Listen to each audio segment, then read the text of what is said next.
65세 이정숙 씨는 3년 동안 매일 손주를 돌봤습니다. 그런데 어느 날 며느리는 차갑게 말했죠. 애 봐주기 싫으면 집에 오지 마세요. 아, 짜증나네. 그게 뭐라고 생색을 내 생색을. 3년간 아침 6시부터 밤 10시까지 손주를 키운 할머니. 도대체 무슨 일이 있었던 걸까요? 하지만 충격은 여기서 끝이 아니었습니다. 지금부터 들려드릴 이야기는 여러분의 상상을 뛰어넘을 것입니다. 며느리는 몰랐습니다. 그날의 한마디가 3년 후 그녀의 모든 것을 무너뜨릴 줄은. 그날 이후 운명이 완전히 뒤바뀌었습니다. 이정숙 씨는 평범한 주부였습니다. 남편과 함께 서울에서 작은 식당을 30년간 운영했죠. 아들 준호는 인류 대기업에 다니는 과장이었습니다. 연봉 1억 2천만 원. 나쁘지 않은 수입이었죠. 5년 전 준호는 결혼했습니다. 며느리 민지는 외국계 회사 마케팅팀 과장이었습니다. 어머니, 잘 부탁드립니다. 민지는 공손하게 인사했습니다. 정숙 씨는 며느리가 마음에 들었죠. 우리 준호가 좋은 사람 만났구나. 2년 후 손주 지우가 태어났습니다. 정숙 씨는 너무 기뻤습니다. 우리 손주 할머니가 잘 키워줄게. 하지만 민지는 출산 휴가 3개월을 채우고 바로 복직했습니다. 어머니, 제가 회사를 그만둘 순 없어요. 육아휴직하면 승진해서 밀리거든요. 그래, 그럼 어머니가 돌봐줄게. 정말요? 감사합니다, 어머니. 민지는 기뻐했습니다. 정숙 씨는 그날부터 손주를 돌보기 시작했죠. 처음에는 기뻤습니다. 내 손주인데 당연한 거지. 하지만 그때는 몰랐습니다. 이것이 3년간의 고통의 시작이라는 걸. 정숙 씨의 하루는 이렇게 시작됐습니다. 아침 6시 알람이 울렸습니다. 서둘러 준비하고 아들 집으로 향했죠. 버스로 40분 거리였습니다. 저녁 7시 30분 아들 집에 도착. 민지는 이미 화장을 끝내고 출근 준비 중이었습니다. 어머니, 오셨어요? 지우 아직 자고 있어요. 깨우지 마시고 자연스럽게 일어나면 분유 먹이세요. 알았어. 그리고 오늘 예방접종 있으니까 오후 2시에 소아과 가셔야 해요. 위치는 냉장고에 메모 붙여놨어요. 응, 알았어. 그럼 다녀올게요. 저녁 8시쯤 들어올게요. 쾅! 문이 닫혔습니다. 정숙 씨는 거실 소파에 앉았습니다. 지우는 아직 자고 있었죠. 오전 6시 지우가 깼습니다. 응애. 정숙 씨는 분유를 탔습니다. 기저귀를 갈았죠. 옷을 갈아입히고 놀아주고 오후 2시 소아과에 데려갔습니다. 주사 맞는 지우를 달래고 다시 집으로 돌아왔죠. 오후 6시 지우 저녁 이유식을 먹이고 목욕을 시키고 재우고 오후 8시 민지가 돌아왔습니다. 어머니, 고생하셨어요. 저녁은 드셨어요? 아직? 아, 그럼 집에 가셔서 드세요. 저도 피곤해서. 정숙 씨는 집으로 돌아왔습니다. 밤 9시 집에 도착. 남편이 기다리고 있었습니다. 여보, 밥 먹어요. 응. 정숙 씨는 너무 지쳐 있었습니다. 하지만 손주를 위해서라면 괜찮았죠. 내 손주인데 당연한 거야. 그렇게 1년이 흘렀습니다. 하지만 상황은 점점 더 나빠지고 있었습니다. 1년이 지나자 민지의 태도가 달라지기 시작했습니다. 어머니, 오늘 좀 늦으시면 안 돼요? 7시까지는 와주셔야 제가 회사 안 늦는데. 알았어. 정숙 씨는 새벽 5시 30분에 일어나기 시작했습니다. 어머니, 지우 밥 좀 제대로 먹여주세요. 요즘 체중이 안 느는 것 같아요. 그래. 어머니, 집 좀 깨끗하게 치워주세요. 제가 퇴근하면 너무 지저분해요. 정숙 씨는 손주를 돌보는 것뿐 아니라 청소, 빨래, 설거지까지 하기 시작했습니다. 어느 날 정숙 씨는 허리가 너무 아팠습니다. 병원에 갔더니 디스크 진단을 받았죠. 어머니, 2주 정도 치료받으셔야 해요.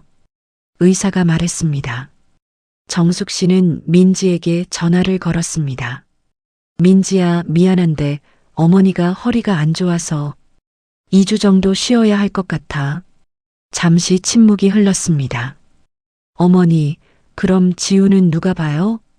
민지의 목소리는 차갑게 식어 있었습니다. 그게 어쩔 수 없잖니. 어머니도 아픈데. 어머니, 전 회사를 쉴 수가 없어요. 지금 중요한 프로젝트 진행 중이라고요. 그래도 어머니, 민지의 목소리가 더욱 차가워졌습니다. 2주면 제 경력에 타격이 와요. 제발 좀 참아주세요. 정숙 씨는 말을 잇지 못했습니다. 결국 정숙 씨는 허리 통증을 참으며 손주를 계속 돌봤습니다. 물리치료는 밤늦게 받으러 다녔죠. 그날 밤 남편이 말했습니다. 여보, 그만하고 우리 집에 와. 내가 너무 힘들어 보여. 괜찮아요. 손주를 위해서라면. 하지만 괜찮지 않았습니다. 2년이 지났습니다. 지우는 이제 두 돌이 되었죠. 민지는 승진했습니다. 차장이 되었습니다. 연봉도 1억 5천만 원으로 올랐죠.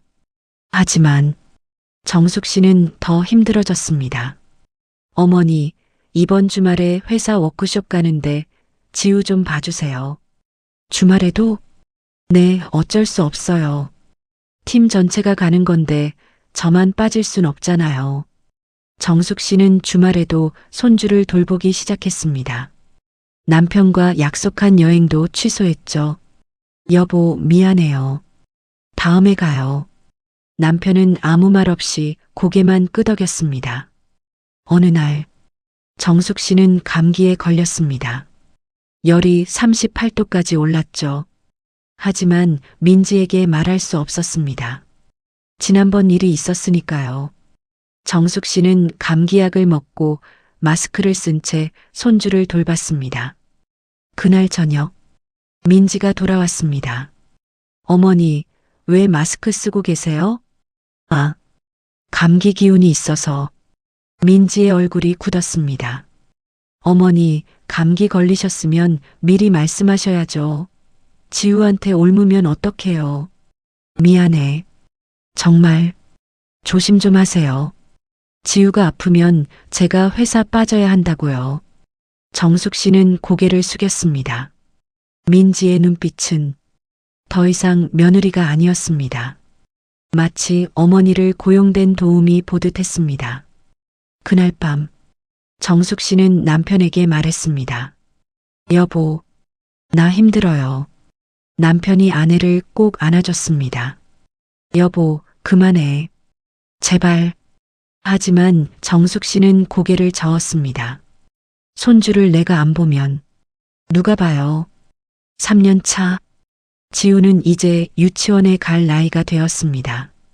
정숙 씨는 생각했죠. 이제 좀 편해지겠네. 하지만 현실은 달랐습니다. 어머니, 지우 유치원 보내기로 했어요. 그래. 그럼 어머니는 이제.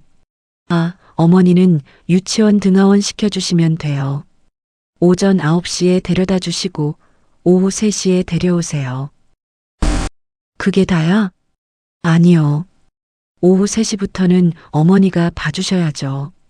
저희는 저녁 8, 10시에 들어오니까. 정숙 씨는 아무 말도 할 수 없었습니다. 그리고 한 달 후 민지가 또 다른 요구를 했습니다. 어머니, 지우 영어 유치원 보내기로 했어요.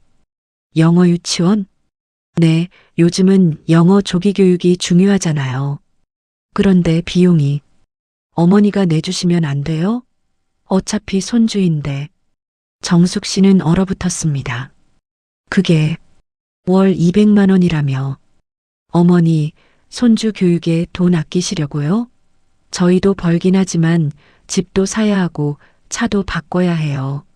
정숙 씨는 결국 영어 유치원 비용을 내기 시작했습니다. 30년 동안 모은 적금을 깨서요. 그리고 3개월 후 정숙 씨는 한계에 다다랐습니다. 어느 날 정숙 씨는 지우를 유치원에 데려다 주다가 계단에서 넘어졌습니다. 손목이 삐었죠.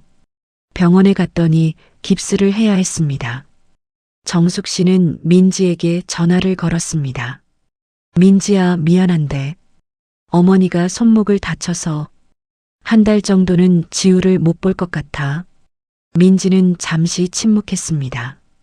그리고 어머니, 민지의 목소리는 얼음장처럼 차가웠습니다. 솔직히 말씀드릴게요. 애 봐주기 싫으면 집에 오지 마세요. 정숙 씨는 귀를 의심했습니다. 뭐라고? 어머니가 봐주시기 싫으시면 안 봐주셔도 돼요. 대신 앞으로 우리 집에 오지 마세요. 민지야, 그게 무슨 말이니? 어머니, 저도 이제 지쳤어요. 매번 뭔가 문제 생기고 제 일정에 차질이 생기고. 하지만 그냥 깔끔하게 정리하죠. 어머니가 손주 안 보시면 저희도 어머니 안 볼게요. 민지야. 뚝. 전화가 끊겼습니다. 정숙 씨는 그 자리에 주저앉았습니다. 손발이 떨렸습니다. 3년 동안 매일 새벽 6시에 일어나 밤 10시에 집에 돌아왔습니다. 주말도 없었습니다. 명절도 손주 돌보느라 보냈습니다. 허리도 망가졌습니다. 적금도 다 깼습니다. 그런데 애 봐주기 싫으면 집에 오지 마세요? 정숙 씨는 그날 밤 남편에게 말했습니다. 여보, 나 더 이상 못하겠어요. 남편이 아내를 꼭 안아줬습니다. 이제 그만해. 제발. 정숙 씨는 더 이상 아들 집에 가지 않았습니다. 처음 일주일은 연락이 없었습니다. 정숙 씨는 매일 울었습니다. 내가 뭘 잘못한 거지? 남편이 위로했습니다. 당신은 잘못한 거 없어요. 며느리가 잘못한 거지. 하지만 정숙 씨는 자책했습니다. 내가 너무 약했나? 내가 제대로 돌보지 못했나? 2주 후 아들 준호에게서 전화가 왔습니다. 어머니, 지우가 어머니 보고 싶대요. 그래. 어머니, 다시 와주시면 안 돼요? 저희도 너무 힘들어요. 정숙 씨는 흔들렸습니다. 손주가 나를 찾는다고. 하지만 남편이 막았습니다. 여보, 안 돼요. 당신 허리 아직도 아프잖아요. 정숙 씨는 결국 거절했습니다. 준호야, 미안해. 나는 더는 이제 못하겠어. 어머니, 그럼 저희는 어떡해요? 준호의 목소리에는 짜증이 묻어났습니다. 준호야, 민지가 육아휴직을 하든지 아니면 아이 돌봄 서비스를 이용하든지 해야지. 어머니, 그게 다 돈이 드는 일이잖아요. 어머니가 봐주시면 되는데 왜 이러세요? 정숙 씨는 아무 말도 할 수 없었습니다. 준호야, 나도 이젠 많이 힘들어. 에휴, 알았어요. 그럼 이제 어머니는 손주 못 보는 거 아시죠? 뚝. 전화가 끊겼습니다. 정숙 씨는 그날부터 손주를 볼 수 없었습니다. 명절이 왔습니다. 추석이었죠. 예전에는 아들 가족이 찾아왔지만 올해는 연락이 없었습니다. 정숙 씨는 남편과 단둘이 명절을 보냈습니다. 여보, 지우는 잘 지내고 있을까요? 당신이 전화해봐요. 정숙 씨는 아들에게 전화를 걸었습니다. 하지만 아들은 전화를 받지 않았습니다. 정숙 씨는 무너졌습니다. 6개월이 흘렀습니다. 정숙 씨는 우울증 진단을 받았습니다. 매일 집에만 있었죠. 남편이 걱정했습니다. 여보, 우리 복지관 프로그램이라도 참여해봐요. 그냥 있고 싶어요. 어느 날 정숙 씨는 슈퍼마켓에서 우연히 민지의 친구를 만났습니다. 어머니, 안녕하세요. 오랜만이에요. 수진이었습니다. 민지의 대학 동창이었죠. 아, 수진이구나. 어머니, 요즘 민지네 어떻게 지내요? 잘 지내겠지. 어머니, 혹시 지우 어린이집 바꾼 거 아세요? 어린이집? 네, 영어 유치원 그만두고 국공립 어린이집으로 옮겼대요. 민지가 돈이 너무 많이 들어서 힘들다고. 정숙 씨는 놀랐습니다. 영어 유치원을 그만뒀다고? 그리고 준호 오빠가 회사에서 잘렸대요. 뭐? 네, 회사 구조조정에 걸렸대요. 요즘 경기가 안 좋잖아요. 정숙 씨는 충격을 받았습니다. 집에 돌아와 남편에게 말했습니다. 여보, 준호가 회사에서 잘렸대요. 뭐? 그리고 지우를 국공립 어린이집으로 옮겼대요. 남편은 한숨을 쉬었습니다. 그래서 당신한테 다시 오라고 한 거구나. 정숙 씨는 복잡한 심정이었습니다. 아들이 힘든데 내가 도와줘야 하는 거 아닐까? 하지만 남편이 말했습니다. 여보, 그들이 당신한테 뭘 해줬어요? 3년 동안 당신을 부려먹기만 했잖아요. 정숙 씨는 고개를 끄덕였습니다. 1년이 흘렀습니다. 정숙 씨는 복지관 프로그램에 참여하기 시작했습니다.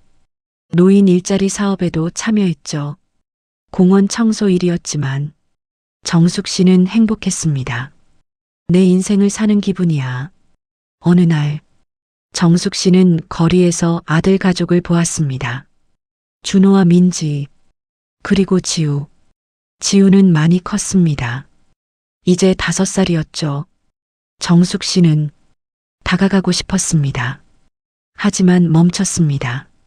그때 민지가 지우에게 말하는 게 들렸습니다.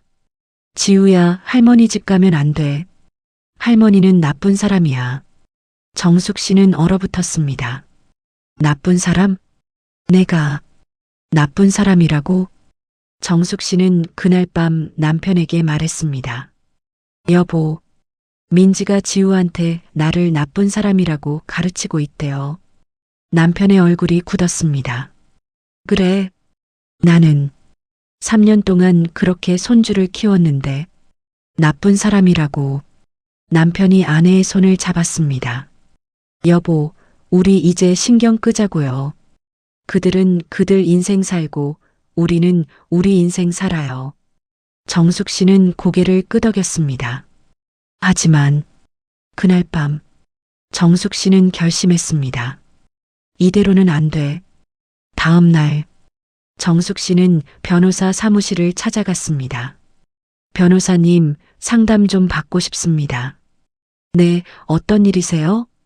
정숙 씨는 지난 3년간의 일을 모두 털어놨습니다. 변호사는 고개를 끄덕였습니다. 고객님, 이건 명백한 노인 학대입니다. 네. 며느리와 아들이 고객님을 무보수 가사도우미처럼 부려먹은 거예요. 게다가 영어 유치원 비용까지 받아냈다면 이건 경제적 착취에 해당합니다. 그럼 제가 뭘 할 수 있나요? 일단 손주 양육에 들어간 비용을 청구할 수 있습니다. 그리고 정신적 피해에 대한 위자료도 청구 가능합니다. 정숙 씨는 고민했습니다. 아들을 고소한다고? 하지만 변호사가 말했습니다. 고객님, 이대로 당하고만 계실 겁니까? 정숙 씨는 결심했습니다. 진행하겠습니다. 2주 후 준호와 민지에게 내용 증명이 날아왔습니다. 이게 무슨 일이야?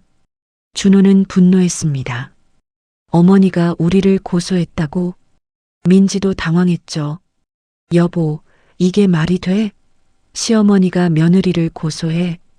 내용 증명에는 이렇게 적혀 있었습니다. 1. 3년간 손주 양육 비용 월 200만 원, 36개월 7,200만 원. 2. 영어 유치원 비용 월 200만 원, 3개월 600만 원. 3. 정신적 피해 위자료 2천만 원. 총 청구액 9,800만 원. 준호는 부들부들 떨었습니다. 이게 말이 돼? 할머니가 손주 봐주는 건 당연한 거 아니야? 민지가 변호사를 선임했습니다. 하지만 변호사는 고개를 저었죠. 이거 승산이 없어요. 네. 왜요? 판례를 보면 조부모가 손주를 돌봐주는 건 무상계약이 아닙니다. 특히 이렇게 장기간 전업으로 돌봐줬다면 당연히 비용을 청구할 수 있어요. 민지는 얼굴이 창백해졌습니다. 그럼 우리가 질 수도 있다는 거예요? 네, 거의 확실히 질 겁니다. 첫 번째 조정. 법원 조정실에서 정숙 씨와 준호 가족이 마주쳤습니다. 준호가 소리쳤습니다. 어머니, 어떻게 친아들을 고소할 수 있어요? 정숙 씨는 차갑게 대답했습니다. 준호야, 너희가 나한테 뭘 해줬니? 3년 동안 매일 새벽 6시에 일어나서 밤 10시에 집에 왔어.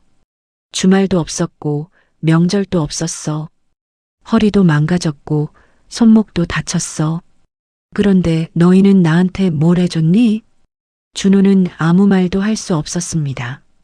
민지가 입을 열었습니다. 어머니, 그래도 손주잖아요. 할머니가 손주 봐주는 건 당연한 거 아니에요? 정숙 씨의 눈빛이 차갑게 변했습니다. 당연한 거라고? 그럼 너는 내 친정 엄마한테도 똑같이 할 수 있어?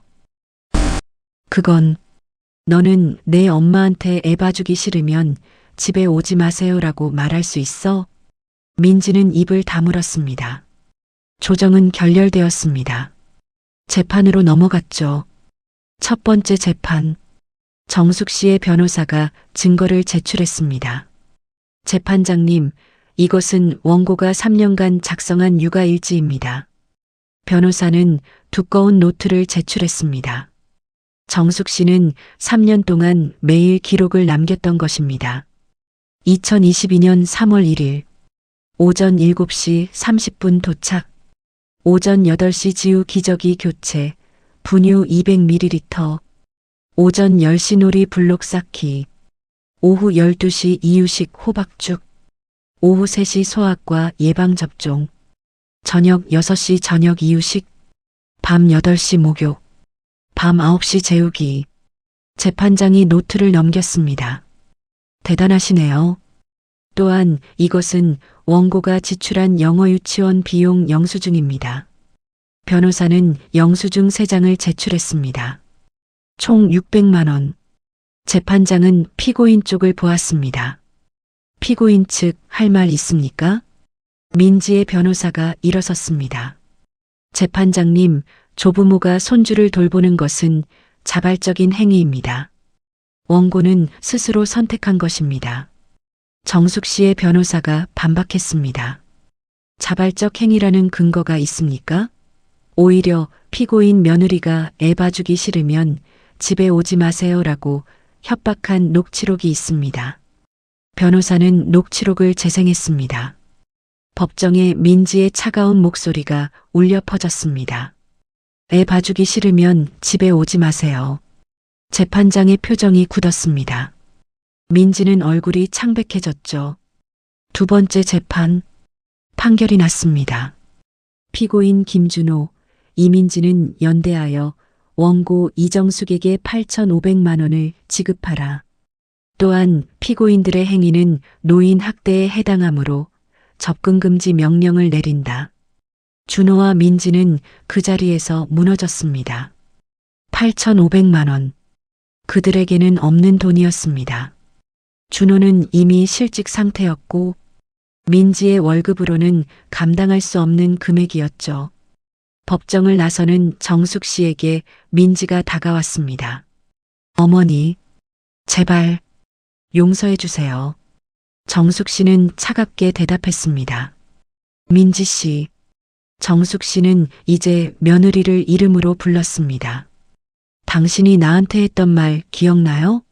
애 봐주기 싫으면 집에 오지 마세요. 어머니, 이제 내가 당신한테 똑같이 말할게요. 돈 갚기 싫으면 내 앞에 나타나지 마세요. 정숙 씨는 돌아섰습니다. 민지는 그 자리에 주저앉아 울었습니다. 6개월 후, 준호와 민지는 집을 팔았습니다. 강남 아파트를 팔아 빚을 갚았죠. 하지만 8,500만 원을 다 갚기에는 부족했습니다. 그들은 작은 빌라로 이사했습니다. 민지는 회사를 그만뒀습니다. 더 이상 육아를 도와줄 사람이 없었으니까요. 준호는 재취업에 실패했습니다. 법원 판결이 있는 사람을 채용하는 곳은 없었죠. 그들은 매달 50만 원씩 정숙 씨에게 돈을 갚기 시작했습니다. 17년이 걸리는 금액이었죠. 어느 날, 준호는 어머니 집 앞에 찾아왔습니다. 초인종을 눌렀지만 정숙 씨는 문을 열어주지 않았습니다. 어머니, 저 준호예요. 죄송해요. 제발 한 번만 만나주세요. 하지만 문은 열리지 않았습니다. 준호는 그 자리에 주저앉아 울었습니다. 문 안쪽에서 정숙 씨도 울고 있었습니다. 하지만 문을 열지 않았습니다. 남편이 아내를 안아줬습니다. 잘했어요, 여보. 1년 후, 정숙 씨는 복지관에서 자원봉사를 시작했습니다. 손주를 돌볼 수 없는 노인들을 위한 상담 봉사였죠. 저도 그런 경험이 있어서요. 정숙 씨는 자신의 이야기를 나눴습니다. 많은 노인들이 공감했습니다. 저도 며느리한테 그런 말 들었어요. 저도 손주 3년 키웠는데 이제 필요 없다고. 정숙 씨는 그들을 위로했습니다. 혼자가 아니에요. 우리는 잘못한 게 없어요. 2년 후, 정숙 씨는 책을 출판했습니다. 제목은 손주 육아, 할머니의 권리를 찾다였습니다. 책은 베스트셀러가 되었죠. 많은 시니어들 어른들이 정숙 씨에게 감사 편지를 보냈습니다. 저도 용기를 얻었어요. 저도 며느리한테 당당하게 말할 수 있게 됐어요. 정숙 씨는 미소 지었습니다. 3년 후, 정숙 씨는 지우를 거리에서 우연히 보았습니다. 지우는 이제 8살이었죠. 하지만 정숙 씨는 다가가지 않았습니다. 그냥 멀리서 바라보기만 했습니다. 잘 자라라, 지우야. 정숙 씨는 돌아섰습니다. 그리고 남편과 함께 복지관으로 향했습니다. 오늘도 도움이 필요한 노인들이 기다리고 있었으니까요. 정숙 씨는 조용히 미소 지었습니다. 3년간 겪었던 고통, 하지만 그 고통은 헛되지 않았습니다. 이제 정숙 씨는 알았습니다. 손주 사랑과 자기 희생은 다르다는 것을, 가족이라는 이름으로 당연시되는 희생은 없다는 것을, 그리고 무엇보다 애 봐주기 싫으면 집에 오지 마세요라는 말을, 이제는 당당하게 거꾸로 돌려줄 수 있다는 것을 여러분도 기억하세요. 당신의 인생은 당신의 것입니다. 손주를 사랑하는 것과 노예가 되는 것은 다릅니다. 가족이라는 이름으로 착취당하지 마세요. 그리고 혹시 지금 이 순간 며느리나 아들에게 똑같은 말을 듣고 계신다면 당당하게 말하세요. 싫으면 너희들이 직접 키우거라. 세상에 공짜는 없습니다. 당연한 희생도 없습니다. 대가를 치르지 않는 이용도 없습니다. 정숙 씨는 오늘도 복지관에서 다른 할머니들을 만납니다. 그들의 이야기를 듣고 위로하고 용기를 줍니다. 그리고 그들은 서로에게 말합니다. 우리는 잘못한 게 없어요. 우리는 당당할 권리가 있어요. 우리의 인생은 소중하니깐요. 사연 재미있으셨나요? 괜찮으셨다면 좋아요와 구독 버튼 부탁합니다. 저에게 큰 힘이 됩니다. 감사합니다. 다음에 더 좋은 이야기로 뵙겠습니다.